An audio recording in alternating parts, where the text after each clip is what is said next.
Teenage Mutant Ninja Turtles is a long-running franchise with a lot of changes, both in style and tone, going through many iterations, that's a choice, and having lots of long-running shows. Now, with 7 theatrically released movies under their belt, they're kind of a big deal. They've continuously been popular, not all throughout their time, but on and off. First in the 90s with the show and the live-action films, then in the early 2000s with the newer Nickelodeon show and the Michael Bay live-action films. Yes, I know he produced them, but his style is all over them. And now this one, coming out as recently as August 2023 to rave reviews. It didn't make a humongous amount at the box office, but left a good enough impact for a sequel to be greenlit and more people's interest. However, I'd never seen it until now. I'm sorry. But, to make up for this, I decided to take a look at it and see if it was worth the mountainous amounts of praise it's received, and yeah, see if it's actually as good and is interesting. This is Teenage Mutant Ninja Turtles, Mutant Mayhem. The film begins with a backstory, showing some soldiers ready to break into a house. Lead genetic scientist, but he went rogue and created an actual mutant. Wow guys, this is really serious. You can tell by my low and gravelly voice. Anyways, these guys are some soldiers from TSRI Technology, ready to bust Baxter Stockman. You know what I mean, for stealing billions of dollars worth of research. We see Baxter Stockman and, geez, Gus really let himself go after Los Pollos Hermanos. And that's not a random joke because he is voiced by Giancarlo Esposito, in a very small role because he's not in this film for long. I never had a family, little one. Nobody liked me. No shit, you're quite repugnant to look at. I would say your hairline too, but I think it dipped well before you were born. Seriously, why does this huge-ass company hire what's essentially the oldest Discord moderator alive to run their labs? Who thought that would be a good idea?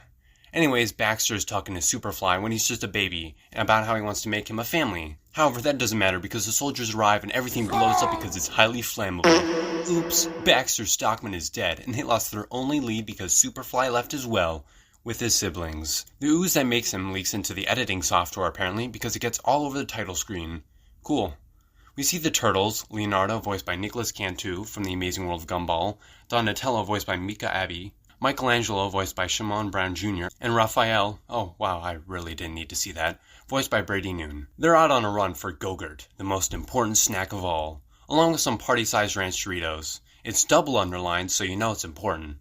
We get a taste of the Gen Z humor in this film, along with the slang also from Gen Z, and, while it's so easy for it to become cringe, it actually doesn't in this film. It teeters the line between genuine and cynical by making the characters feel like teenagers, so it works really well and feels almost improvised with them talking over one another. It helps that these guys are also some of the people that wrote a lot of Seth Rogen's comedy films, so it feels more natural and less forced. I also love how when they're initially serious sounding and seeming, their eyes are completely white, which is also done in the shows to show them being serious with their ninjutsu. But when it cuts to them having a silly conversation, it's more normal. It's a nice touch. They get in and get the stuff they need in a very stylized and fun sequence. They eventually get back, but stop at an outdoor movie theater, and one thing of note, love how there's just one guy drinking directly in the direction their turtles are hanging out and just doesn't see them. Guess he's completely wasted. Also, I have a question. In this world, would live-action films be like how animated films are like to us? As in, not at all what we look like, but in a very stylized way? I'm assuming so, but they never confirm it. It's just really funny to think about. I love being young and free to go places.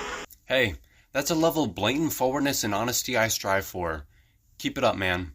They return to the sewer and back to their home to meet Splinter, who, from Leonardo's goody two-shoes behavior, learns that they went out in the human world and interacted with it, thus banning them for a month. Oh, also Splinter is voiced by Jackie Chan. His name was Kevin. And then I ate him. Hey, that's honestly not that surprising. Feed a chicken nugget and it'll actually do it. Shit's weird. I know it's not the same, but still, just wanted to share that information. Didn't want to be the only one cursed with that knowledge.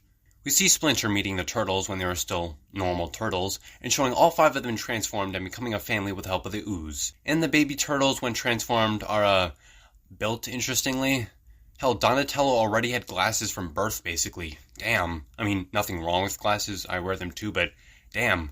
Guess the ooze messed up on that part. Eventually, after the Turtles showed enough interest, Splinter decided to let them all go up into the human world, where they're immediately ostracized. Honestly, this is pretty unrealistic. I feel like of all places, New York City would be the most accepting of literal rat people, considering that's not even the crazy shit that happens daily. Either way, this caused Splinter to hate humans and shield the turtles from them, which is a pretty understandable backstory and reason. I mean, I don't agree with it, but I understand why he would feel that way. They all go to bed as we cut to the next day.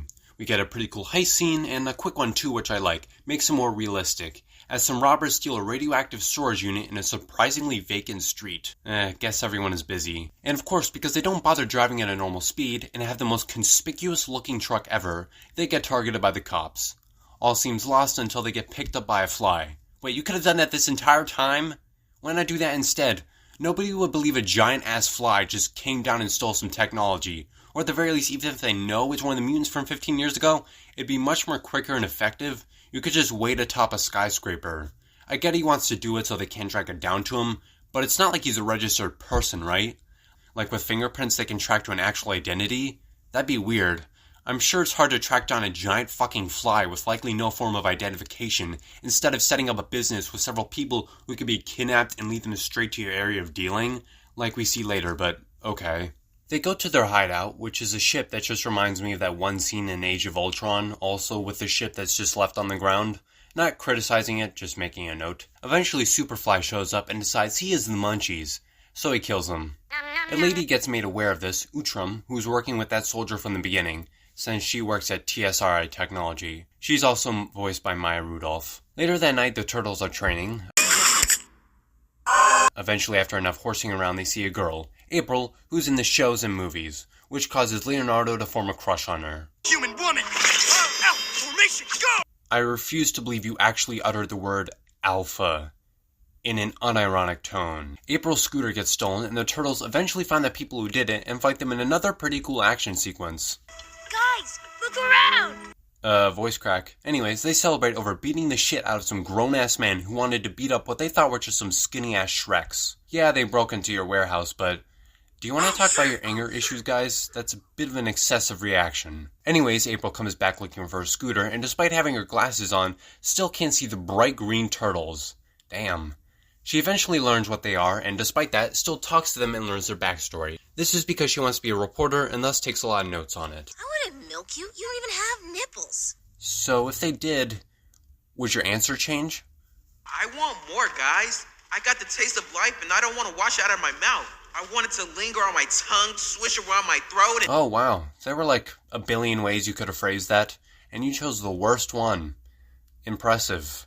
They eventually make a plan to stop Superfly to make the world like and accept them, with April's help, of course. Actually, I eat pizza with bits of waffles on it. They go into the high school there and fool around a bit and find out that April is Puke Girl. She reveals her backstory about how she was going to say the morning announcements, but with all the cameras and stress mounting on her, she puked all over and got all over the internet. Thus why she wants to stay off cameras. She shows them her board of all the information on Superfly, and she reveals the name of some people that can lead them to Superfly, as they do in another action sequence. This time a montage as they find out where the next deal is going to be made from Bad Bernie. Yeah, I don't think this is gonna help people like you. Actually, I disagree. This would probably make people like them. Acting more like people their age would definitely make them seem less different and thus be accepted more. You probably just can't get the Roku working. Hopefully. Wait, he has Roku? How does he set it up without any humans noticing? Don't you gotta call them? I guess he just talks on the phone. Does he pay? Does he have a banking account or credit card? Wonder what the details he put on it. If he doesn't pay, will anyone notice? Does he just go off someone else's Wi-Fi? How does he set up accounts? Does he have his own email? Pretty sure you have to have Wi-Fi for that to work. Does he pay property taxes or just evades them and nobody bothers to go looking in a sewer? Maybe he just found the Roku TV? Wouldn't any time it get used still be charged to the account for having the apps like Netflix and Hulu and others still working each month? Does whoever previously owned it just not care? I have so many questions. So little time. Look, this is mainly like, silly questions, not full immersion-breaking critiques, but yeah. And there's a cockroach surfing on a turd. Awesome. Good. Love that I'm looking at that. You could just not look at it. I get a cockroach doing a normal human activity on fecal matter might raise your interest, but it's not like some force is compelling you to observe it. Anyway, Splinter surprises the turtles with some human stands of actors who, again, are live action, not animated. Weird. Oh look, it's famous lizard and human skin Chris Pine from Star Trek Into Darkness, which has Benedict Cumberbatch, who is in the MCU. Yet Paul Rudd is in this film, who's also in the MCU, as a character, not an actor. and Aodibari is in this film. I think that's how it's pronounced, Aodibari, I think. Who's in Bear with John Bernthal, who is also in the MCU. Huh. Weird. Maybe if Paul Rudd and Aodibari played, like, actors and actresses, that would make sense, but...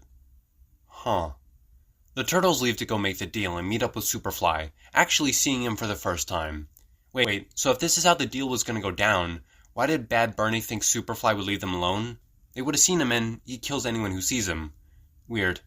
Either way, we meet the other mutants, Bebop and Rocksteady, voiced by Seth Rogen, who co-wrote this movie, and John Cena. Also, Superfly is voiced by Ice Cube, so that's cool. Wingnut, voiced by Nastasia Dimitriou. Ray Fillet, voiced by Post Malone, in a case of a famous rapper actually doing a good job acting and feeling like they were brought in, because they can actually do something instead of just because they have a lot of fans, like LL Cool J and Deep Blue Sea. Leatherhead, voiced by Rose Byrne, Genghis Frog, voiced by Hannibal Buress, Scumbug, voiced by Alec Hirsch, and Mondo Gecko, voiced by Paul Rudd. Superfly talks about his backstory and how the Turtles are somewhat related to him, being as they were made from the same ooze. That's when the people he worked for sent the ops through. Oh shit! It's the ops! Get down, me! Fuck! I knew I should have worn my shiesty. What the fuck? I inherited my dad's mind for science. Yeah, well, you also inherited his hairline, so the joke's still on you. Huh? Anyways, Superfly reveals his plan, which is to weaponize the ooze that created them all and send it into the atmosphere. Essentially the exact same plan as the lizards from The Amazing Spider-Man, except instead of mutating the humans, it'll mutate all the animals, so still pretty damn similar. Giant beam in the sky. Seen this 100 times, but hey, at least these guys are memorable and entertaining, so I'll give them that. Wait, what happens to humans in this planet of yours? Nothing good. Fat booty boy races. Fat booty boy races? Interesting way to describe it. Eventually, the Turtles reveal they're not exactly on board with the plan to likely kill everyone, which causes a chase scene. 6 in the morning, police at my door. Wait, that's an Ice-T song, but he worked with Ice Cube, who voices Superfly, like I said, so do their collab songs not exist then? Superfly gets away with the machine, and their Turtles get kidnapped by that lady that we saw earlier, revealed to be named Utrum. Also, April leaves. Basically, that woman Utrum wants their blood to create super soldiers, a rather similar plot to the live-action 2014 one. I also think I introduced her twice. I think I said her name earlier, but who cares? She's such a small part of the movie. Either way, it's very similar to the live-action 2014 one. Just with that, they needed a mutagen to create a virus so that everyone will pay them for the cure, but they still stole their Turtles' blood for a mutagen of sorts, and they kind of get like a little weaker. Actually, I don't even think they get weaker in this movie. I think they're completely fine. They just rebound from it. April, who seemingly abandoned her friends, is actually going to Splinter for help, continually shading in his character arc of him realizing not all humans are bad, as one wants to help. It's a nice character arc, and because of how Superfly almost has the opposite of that arc, helps develop Splinter more in a sort of ingenious writing move. Blew it. I just wish I could see BTS IRL. Okay, look, I know I complimented how the film uses Gen Z slang and humor, but I don't think I'll ever believe anyone would actually say IRL in real life. Anyways, April and Splinter save the Turtles in another cool action scene, and find out where Superfly is hiding out, where they try to convince him that what he's doing is wrong. The other mutants eventually realize that maybe the Turtles are right. In fact, the Turtles are right, and they're going to stop Superfly with the incredibly genius plan of fighting him one at a time. Yeah, not the brightest bunch, but at least they're nice. I was actually expecting them to just side with Superfly, so that's a nice subversion. They start fighting, and eventually Splinter fully undergoes his arc, seeing just how violent people or similar beliefs to him are. Seeing Superfly made him realize that this violent belief of just hating an entire group of people based on the actions of a few and resorting to just catastrophic outcomes like killing them all won't solve anything. And it's a nice arc. It's gradual, not just happening super duper quickly and feeling like it's earned.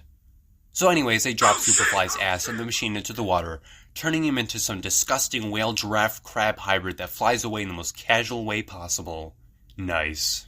He starts attacking the city as the Turtles, April, and all the mutants go to fight him, with April giving Raphael a gun she found. He goes to shoot, and maybe he should have just gone for the eye instead of just closing one of his, because it just takes a horse off of Superfly and unmutates it. Whatever. At least we get some cool action. The group sees all the hatred they're still getting. No matter how hard they try, they will still be outcasted from the others. However, seeing this, Leonardo becomes the group leader and inspires the others as April finally overcomes her fear of being on camera, explaining the turtles' true intentions. The citizens seeing this help fight back, and eventually they turn Superfly back to how he was, unmutating all the other added animals and defeating him, being celebrated as heroes. Oh, and the turtles find a pizza van, like they do in the shows. The other mutants move in with them as they enroll in high school and enter prom as they are watched by Utrum, setting up Shredder in a post-credit scene as the film ends. And that was pretty good, if not a little lacking in the narrative. Honestly, if you go into this expecting a lot of mutants, technically you get that, but not for a long, impactful time. They get introduced, talk a bit, then they fight the turtles, who then get captured but saved, meet up once again, but then most of them turn on Superfly and fight, which then leads into the final fight, the resolution, and the end of the film. It's not completely absent of them, but when seeing the trailers, I honestly expected them to show up earlier and play a bigger role, which they didn't, so that's disappointing. There's also some questionable logistics, and the villain being shrouded in mystery for a while kinda ruins the narrative by having it mostly be them trying to figure out who the villain is, which makes it a little lacking in the problem part of the story and more light in tone. These aren't big problems, but they're still problems. However, those are really my only complaints, as the rest works. It's funny, well animated, and the characters, well, the main characters and even to an extent the mutants are well developed, and it has a good message that makes this film stand out. It's a solid sort of introduction to this universe that makes me want to see more of it. I hope you enjoyed this video. I've got plenty more coming out soon, and if you like my videos, you can like and subscribe. It shows your support and it's free. Hitting the notification bell and selecting all notifications makes you aware of when I upload. I promise I only upload like once or twice a week. Not even once or twice a week, literally just once a week or two, so it won't flood your inbox. I hope you enjoyed this video, I hope you enjoyed the movie, and feel free to share your thoughts about it in the comments down below. And I'll see you in the next video. Bye bye.